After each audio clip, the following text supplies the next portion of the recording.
জি ভাইয়া, আমি ঢাকা থেকে বলছিলাম। আমার প্রশ্ন হলো যে আমরা যখন মার্কেটে যাই সাধারণত আপনার ঈদের সময় দেখা যায় যে মানে একটা কাপড়ের দাম হচ্ছে আপনার 2000, কিন্তু সেটা দেখা যায় যে আপনার দামটা হচ্ছে 5000 6000। ঠিক আছে, অনেকে বুঝে অনেকে বুঝে না, জি কিন্তু অনেককে ঠকানো হচ্ছে। ঠিক আছে, এর চেয়ে 3 গুণ দাম বেশি নিচ্ছে।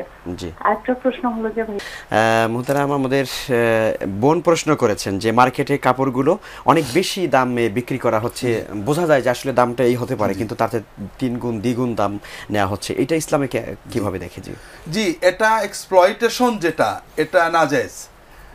ব্যবসায় স্বাভাবিক লাভ করা, যেটা স্বাভাবিক বাজার দর সব জায়গায়, কোনো উপলক্ষে সিন্ডিকেট করে দাম বাড়িয়ে দেওয়া, মানুষের অজ্ঞতা বা সরলতাকে এক্সপ্লয়েট করা, এটা আসলে দুঃখজনকভাবে এটা একদিকে হারাম। সবচেয়ে বড় কষ্ট হয় যে আমরা ঈদের সময় রোজা রেখে এরকম কাজগুলো করি। জি জি জি আসলে মুসলমান ব্যবসায়ীরাই এটা করেন, আল্লাহ তাআলা আমাদেরকে দয়া করে, অর্থাৎ আমরা যে মানুষের উপর জুলুম করে অনেক লাভ করি, সেই লাভের টাকায় হজ উমরা করে আসি, এটা আসলে তো ঠিক হয় না। এর চেয়ে বরং আমরা যদি হজের সময় রমজানের সময় নিয়ত করি যে আমরা উচিত দামে বেচবো, মানুষ অন্তত ফিরিয়ে দিলাম না, মানুষ সহজে কিনতে পারলো, এটা আমাদের সাদাকায়ে জারিয়ার সওয়াব হবে। আল্লাহ তৌফিক। আল্লাহ তৌফিক দিন।